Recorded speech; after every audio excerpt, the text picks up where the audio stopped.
నటరత్న ఎన్టీఆర్ సొంత banner national art theatres లో తొలి సూపర్ హిట్ సినిమా జయసింహ. అంతకుముందు నిర్మించిన రెండు చిత్రాలు పిచ్చి పుల్లయ్య, తోడు దొంగలు విమర్శకుల ప్రశంసలు అందుకున్నాయే తప్ప ఆర్థిక లాభాలు చూడలేదు. అందుకే పూర్తి కమర్షియల్ హంగులతో జనరంజకంగా ఈ జానపద చిత్రాన్ని నిర్మించారు నందమూరి సోదరులు. అంజలీదేవి నాయకిగా నటించిన ఈ సినిమాలో ఎన్టీఆర్ కు జోడీగా వహీదా రెహమాన్ నటించారు. హీరోయిన్ గా ఆమెకి ఇదే తొలి సినిమా. అలాగే ఎన్టీఆర్ సోదరుడిగా కాంతారావు, పినతండ్రిగా ఎస్వి రంగారావు నటించారు. కవి సామ్రాట్ విశ్వనాథ సత్యనారాయణ రచించిన వీర పూజ నవల ఆధారంగా రూపుదిద్దుకున్న జయసింహ చిత్రానికి ఎన్టీఆర్ రూమ్మేట్ యోగానంద్ దర్శకత్వం వహించారు. సంగీత దర్శకుడు టివి రాజు స్వరపరిచిన జయ జయ శ్రీరామ రఘువర, ఈనాటి ఈ హాయి కల కాదోయి నిజమోయి, ఓ కొండ మీద కొక్కిరాయి కాలు జారి కూలిపోయి పాటలు అలరించాయి. 1955 అక్టోబర్ 21న విడుదలైన జయసింహ చిత్రం ఘన విజయం సాధించింది. విడుదలైన అన్ని కేంద్రాల్లో 50 రోజులు, 4 కేంద్రాల్లో 100 రోజులు ఆడింది. గుంటూరు, విజయవాడ కేంద్రాల్లో నేరుగా 169 రోజులు ప్రదర్శితమై షిఫ్టులపై సిల్వర్ జూబ్లీ ఆడింది. బెంగళూరులో మాత్రం డైరెక్ట్గా రజతోత్సవం జరుపుకుంది. ఈ సినిమాను జయసింహన్ పేరుతో తమిళంలోకి విడుదల చేస్తే అక్కడ కూడా హిట్ అయ్యింది. నందమూరి అందగాడు రామారావు నటించిన మరో జానపద సినిమా జయం మనదే. సుందర్ లాల్ నాహతా నిర్మించిన ఈ చిత్రానికి తాతినేని ప్రకాశ్రావు దర్శకుడు, అంజలీదేవి కథానాయిక, ఆర్ నాగేశ్వరరావు విలన్ గా నటించారు. 1951లో హిందీలో ప్రేమనాథ్, మధుబాల జంటగా నటించిన బాదల్ చిత్రం హక్కులు కొని సుందర్ లాల్ నాహతా జయం మనదే చిత్రాన్ని నిర్మించారు. పౌరుష పరాక్రమాలకు ప్రతిరూపంగా దౌర్జన్యాలను ఎదుర్కొనే ప్రజా బంధువుగా ఎన్టీఆర్ నటన ప్రేక్షకుల్ని ఎంతో ఆకట్టుకుంది. 1956 మే 4న విడుదలైన జయం మనదే చిత్రం 7 కేంద్రాల్లో 100 రోజులు ఆడింది. మరో 4 కేంద్రాల్లో షిఫ్టులతో 100 రోజులు పూర్తి చేసుకుంది. ఇదే సినిమాను వెట్రి వీరన్ పేరుతో తమిళంలో రిలీజ్ చేశారు. ఎన్టీఆర్ జూనియర్ శ్రీరంజని జంటగా నటించిన ఉమా సుందరి చిత్రం 1956 జూలై 20న విడుదలైంది. తమిళంలో వచ్చిన నల్ల తంగల్ చిత్రం ఆధారంగా రూపుదిద్దుకున్న ఈ చిత్రానికి పి పుల్లయ్య దర్శకుడు. అశ్వత్థామ సంగీత దర్శకత్వం వహించిన ఈ సినిమాలో మాయా సంసారం తమ్ముడు పాట హైలైట్ అయింది. ఉమాసుందరి చిత్రం ఆంధ్ర ప్రాంతంలో జూలై 20న, తెలంగాణ ప్రాంతంలో జూలై 26న విడుదలైంది. ఆశించిన విజయం సాధించలేదు. మోడర్న్ థియేటర్స్ సంస్థ ఎన్టీఆర్ హీరోగా నిర్మించిన జానపద చిత్రం వీర కంకణం. జమున, కృష్ణకుమారి హీరోయిన్లు, జగ్గయ్య, గుమ్మడి, రేలంగి, గిరిజ తదితరులు నటించారు. మోడర్న్ థియేటర్స్ వారే ఎంజిఆర్ హీరోగా నిర్మించిన మంత్రి కుమారి తమిళ చిత్రం ఆధారంగా వీర కంకణ చిత్రం రూపుదిద్దుకుంది. ఈ సినిమా ఆర్థిక విజయం సాధించలేదు. వేంగి ప్రభు రాజరాజ నరేంద్రుని కథ ఆధారంగా రూపుదిద్దుకున్న జానపద సినిమా సారంగధర. ఇందులో రాజరాజ నరేంద్రుడిగా ఎస్వి రంగారావు, ఆయన తనయుడు సారంగధరుడిగా ఎన్టీఆర్, చిత్రాంగిగా భానుమతి నటించారు. కనకాంగి పాత్రను రాజసులోచన పోషించారు.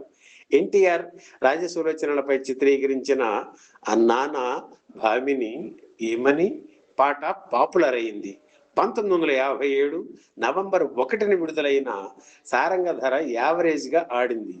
విజయవాడ, హైదరాబాదులలో 50 రోజులు ఆడింది. విజయవాడలో శ్రీలక్ష్మి టాకీస్ అధినేతలు మిద్దె రామకృష్ణారావు, మిద్దె జగన్నాథరావు జలరహ ప్రొడక్షన్స్ సంస్థను నెలకొల్పి ఎన్టీఆర్ తో నిర్మించిన జానపద చిత్రం రాజనందిని. లక్ష్మీ టాకీస్ థియేటర్ గా మారకముందు అక్కడున్న ఆడిటోరియంలో విద్యార్థి దశలో ఎన్టీఆర్ అక్కడ నాటకాలు ప్రదర్శించేవారు. ఆ పరిచయంతో తన హీరో అయ్యాక మిద్దె జగన్నాథరావు నిర్మించిన పలు చిత్రాల్లో ఎన్టీఆర్ నటించారు. వేదాంతం రాఘవయ్య దర్శకత్వం వహించిన రాజనందిని చిత్రంలో అంజలీదేవి హీరోయిన్ గా నటించారు. గిరిజ, కృష్ణకుమారి, రాజనాల, గుమ్మడి, రేలంగి తదితరులు నటించారు. 1958 జూలై 4న విడుదలైన రాజనందిని చిత్రం యావరేజ్ గా ఆడింది. పలు కేంద్రాల్లో 50 రోజులు పూర్తి చేసుకుంది. తమిళ దర్శక నిర్మాత టిఆర్ రామన్ తెలుగు తమిళ భాషల్లో ఏకకాలంలో నిర్మించిన చిత్రం కార్తవరాయుని కథ. తెలుగు వెర్షన్లో ఎన్టీఆర్, తమిళ చిత్రంలో శివాజీ గణేశన్ నటించారు. మహానటి సావిత్రి కథానాయికగా నటించిన ఈ సినిమాలో కన్నాంబ, ముక్కామల, రాజనాల, రమణారెడ్డి, పద్మనాభం, గిరిజ తదితరులు ఇతర ముఖ్య పాత్రలు పోషించారు. రకరకాల కారణాల వల్ల కార్తవరాయని కథ చిత్రం నిర్మాణం బాగా లేట్ అయింది. దీనికి మరొక కారణం ముడి ఫిల్మ్ అందుబాటులో లేకపోవడమే.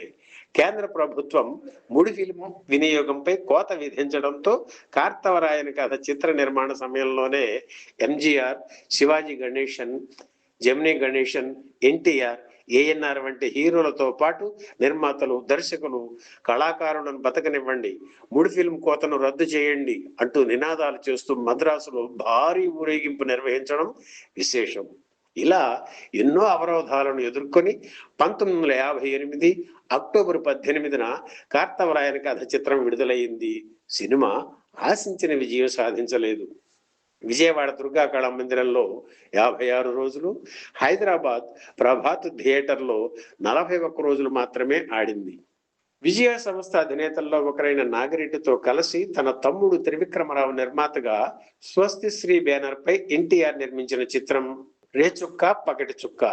పౌరాణిక బ్రహ్మ కమలాకర్ కామేశ్వరరావు రూపొందించిన 2వ జానపద చిత్రం ఇది. ఇందులో షావుకారు జానకి కథానాయికగా నటించారు. ఈ సినిమాలో ఎన్టీఆర్ కు తండ్రిగా ఎస్వి రంగారావు, తల్లిగా కన్నాంబ నటించారు.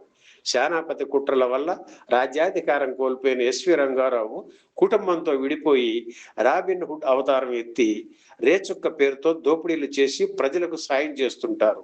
ఆయన కొడుకుగా నటించిన ఎన్టీఆర్ రాజుగారి ఆస్థానంలో చేరి రేచుక్కను పట్టుకోవడానికి పగట చుక్క పేరుతో రంగంలోకి దిగుతారు. తన కన్న తండ్రి రేచుక్క అని, తనని పెంచి పెద్ద చేసిన దాదియే కన్న తల్లి అన్న నిజం తెలిసే సన్నివేశంలో ఎన్టీఆర్ నటన ఎంతో ఉదాత్తంగా ఉంటుంది. తండ్రి కొడుకులు కలిసి విలన్ ఆర్ నాగేశ్వరరావు భరతం పట్టడం మిగిలిన కథ.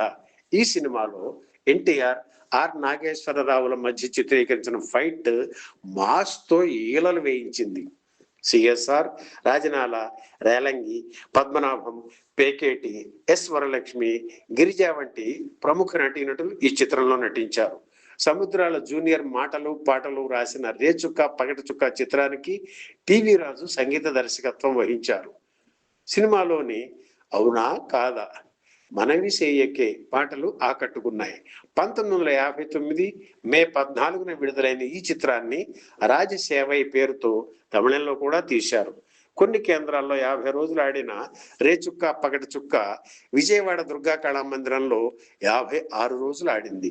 నటరత్న ఎన్టీఆర్ తో పొన్నలూరి సోదరుడు నిర్మించిన జానపద సినిమా దైవబలం. నటభూషణ శోభన్ బాబుకు విడుదలైన తొలి చిత్రం కూడా దైవబలం.